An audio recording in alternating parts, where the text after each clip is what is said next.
گندم کو بھڑولا یا ڈرم میں کیسے سنبھالنا چاہیے، آئیے آپ بھی جانیے۔ عام طور پر گندم گھر میں کھانے کے لیے اور بیج وغیرہ کے مقصد کے لیے بھڑولوں یا ڈرموں میں سٹور کی جاتی ہے، لیکن ان بھڑولوں میں سٹور کی ہوئی گندم میں کئی ایک حشرات اور کیڑے مکوڑے حملہ آور ہو کر نقصان پہنچانے کا باعث بنتے ہیں۔ گندم کے بھڑولوں میں زیادہ تر کھپرا، گندم کی سسری، آٹے کی سسری، گندم کا پروانہ اور گندم کی سونڈ والی سسری جیسے حشرات پائے جاتے ہیں۔ اگر مناسب طریقے سے گندم کو سٹور نہ کیا جائے تو شدید حملے کی صورت میں یہ گندم کا 50 سے 60% تک نقصان کر سکتے ہیں۔ لہٰذا بہت ضروری ہے کہ گندم کو نہایت ہی احتیاط اور سمجھداری سے سٹور کیا جائے۔ آئیے ہم آپ کو بتاتے ہیں کہ گندم کو سٹور کیسے کرنا ہے۔ گندم کو سٹور کرنے سے پہلے 2-3 دن دھوپ لگوا لیں تاکہ اس میں نمی اچھی طرح سے نکل جائے۔ اگر گندم میں نمی زیادہ ہوگی تو کیڑے اور پھپھوندی لگنے کے امکانات بھی اتنے ہی زیادہ ہوں گے۔ گندم کے بھڑولے میں کتنی گندم والی گولیاں رکھنی چاہیے؟ بھڑولے یا ڈرم کو اچھی طرح صاف کر کے اس سے گندم سے بھر لیں۔ بازار سے کسی بھی اچھی کمپنی کی گندم والی گولیاں خرید لیں۔ ان گولیوں کو ایلومینیم فاسفائڈ نامی ایک زہر ہوتا ہے جو بازار میں مختلف کمپنیاں اپنے اپنے ناموں سے بیچتی ہیں۔ ان کمپنیوں میں صاحبان، ٹارگٹ، ٹاپسن، سولیکس، سٹیڈک اس ٹائپ کی بہت ساری کمپنیاں ہیں۔ 8 من گندم کے لیے صرف 1 گولی ڈالنی چاہیے۔ اس طرح 25 من گندم کے لیے 3 گولیاں اور 50 من گندم کے لیے 6 گولیاں کافی ہیں۔ یاد رکھیں، بتائی گئی مقدار سے زیادہ گولیاں گندم میں ہرگز نہ رکھیں، اس سے کئی طرح کے نقصانات کا اندیشہ ہوتا ہے۔ بھڑولے میں گولیاں کیسے رکھنی چاہیے؟ عام طور پر کاشتکار حضرات بھڑولے میں گولیاں رکھتے ہوئے انہیں کپڑے کی پوٹلی میں باندھ لیتے ہیں، پھر اس کے بعد یہ کرتے ہیں کہ سب سے پہلے بھڑولے کے پیندے میں گولیاں پھینک کر اس کے اوپر گندم ڈال دیتے ہیں، پھر مزید گولیاں ڈال کر اوپر گندم ڈال دی جاتی ہے اور آخر میں جب ڈرم بھر جاتا ہے تو پھر گولیاں گندم کے اوپر پھینک کر انہیں دانوں میں دبا دیتے ہیں۔ کاشتکار بھائیوں، واضح رہے یہ طریقہ بالکل درست نہیں ہے۔ سب سے پہلی بات تو یہ ہے آپ نے گولیاں پوٹلی میں بالکل نہیں باندھنی، بلکہ انہیں کسی کھلے برتن مثلاً چائے والے کپ یا چائے والی مٹی والی پیالی وغیرہ میں ڈال کر رکھنا ہے۔ برتن کو اوپر سے ڈھانپنا بالکل نہیں ہے۔ اصل میں یہ ہوتا ہے کہ یہ گولیاں ڈرم کی ہوا میں موجود نمی کے ساتھ عمل کر کے ایک طرح کی زہریلی گیس فاسفین پیدا کرتی ہیں۔ لہٰذا اگر آپ گولیاں کسی کپڑے پوٹلی میں باندھ کر رکھیں گے تو یہ کپڑا ہی نمی کو جذب کرتا جائے گا اور نمی ان گولیوں تک کم پہنچے گی، جس کی وجہ سے زہریلی گیس بھی کم پیدا ہوگی اور ظاہر ہے کہ اس کا اثر بھی کیڑوں مکوڑوں پر کم ہی ہوگا۔ لہٰذا گولیاں بغیر پوٹلی میں باندھے کھلے برتن میں رکھنی چاہیے۔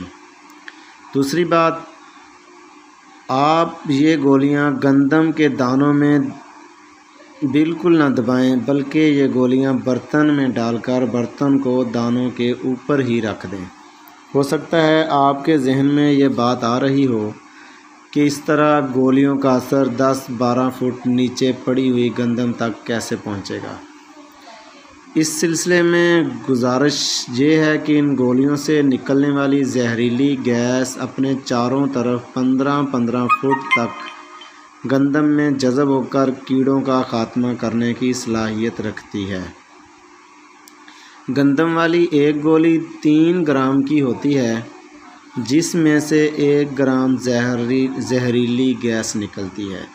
اس گیس میں گندم کے اندر جذب ہونے کی زبردست صلاحیت ہوتی ہے، اس لیے آپ کو اس حوالے سے فکر مند ہونے کی ضرورت نہیں ہے۔ کہ گولیوں کا اثر نیچے تک نہیں جائے گا۔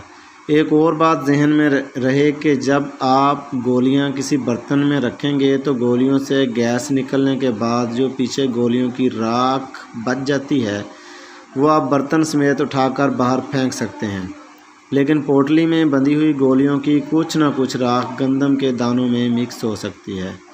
ظاہر ہے زہریلے مادے کی راکھ صحت کے لیے فائدہ مند تو نہیں ہو سکتی۔ بھڑولے کو ہوا بند کرنا کیوں ضروری ہے؟ سب سے اہم ٹاپک، جیسا کہ آپ کو پہلے بتایا جا چکا ہے، گندم کی گولیاں ہوا میں موجود نمی کے ساتھ مل کر فاسفین نامی ایک انتہائی زہریلی گیس پیدا کرتی ہیں، جس سے سارے کا سارا ڈرم بھر جاتا ہے۔ ڈرم میں موجود کیڑے پتنگے جب اسی زہریلی گیس میں سانس لیتے ہیں تو سانس کے ذریعے یہ گیس ان کے خون میں شامل ہو کر انہیں جان سے مار دیتی ہے۔ لہٰذا کسان بھائیوں، یہ ضروری ہے کہ یہ گیس کم از کم 2 ہفتے تک ڈرم میں موجود رہے۔ اگر یہ گیس ڈرم سے لیک ہو گئی تو کیڑے وغیرہ تلف نہیں ہوں گے اور گندم میں گولیاں ڈالنے کا کوئی فائدہ نہیں ہوگا۔ یہ ضروری ہے کہ بھڑولے کو گولیاں رکھنے کے فوراً بعد ہوا بند کر دیا جائے۔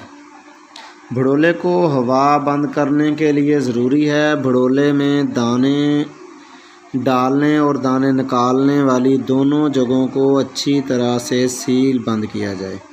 اس مقصد کے لیے آپ آٹے کی لیوی بھی استعمال کر سکتے ہیں یا پھر مٹی میں باریک توڑی اور گوبر مکس کر کے اسے بھی کام میں لا سکتے ہیں۔ ڈھکنوں کو اچھی طرح بند کر کے ان کے جوڑوں پر اچھی طرح سے لیپ کر دیں، کسی طرف سے بھی ہوا خارج نہ ہو پائے۔ اگر ہوا خارج ہو گئی تو سارا کیا دھرا بے فائدہ ہو جائے گا۔ بھڑولے کو ہوا بند کرنے کے بعد 2 ہفتے تک کھولنا نہیں چاہیے تاکہ بھڑولے میں موجود گیس اچھی طرح سے کیڑے مکوڑوں کو تلف کر لے۔ 2 ہفتے کے بعد آپ بھڑولے کو کھول دیں اور کم از کم 2 دن تک کھلا رکھیں تاکہ بھڑولے میں موجود زہریلی گیس اچھی طرح نکل جائے۔ یاد رکھیں کہ بھڑولا کھولنے کے 2 دن بعد تک گندم کھانے کے لیے استعمال نہ کریں۔ گندم کو گیس کے زہریلے اثرات سے مکمل طور پر پاک ہونے کے بعد ہی استعمال میں لائیں۔ عام طور پر ہمارے کاشتکار جب اپریل مئی کے مہینوں میں بھڑولے بھرتے ہیں تو اسی وقت بھڑولوں میں گندم کی گولیاں رکھ کر سمجھ لیتے ہیں کہ اب ہماری گندم پورے سال کے حشرات وغیرہ سے محفوظ ہو گئی ہے۔ لیکن ایسے بھڑولے یا ڈرم جن میں اپریل مئی کے مہینوں میں گولیاں رکھی گئی ہوں، جیسے ہی جولائی کا مہینہ آتا ہے تو کھپرا، سسری اور دوسرے کیڑے مکوڑے ڈرم میں موجود گندم پر حملہ آور ہو جاتے ہیں۔ اس کی وجہ یہ ہے کہ یہ حشرات اس وقت متحرک ہوتے ہیں جب ہوا میں نمی کی مقدار ایک خاص حد سے زیادہ ہو جاتی ہے۔ اپریل مئی میں تو نمی بہت ہی کم ہوتی ہے، جبکہ جولائی میں بارشوں وغیرہ کی وجہ سے ہوا میں نمی کافی حد تک بڑھ جاتی ہے۔ لہٰذا گولیاں رکھنے کا بہترین وقت یہی جولائی کا مہینہ ہے۔ جیسے ہی ہوا میں نمی کی وجہ سے کیڑے مکوڑے گندم کے اندر متحرک ہونا شروع ہوں تو ساتھ ہی آپ اس میں گولیاں رکھ کر ان کا خاتمہ کر دیں۔ امید ہے میری ان باتوں سے آپ کے علم میں بہت سارا اضافہ ہوگا۔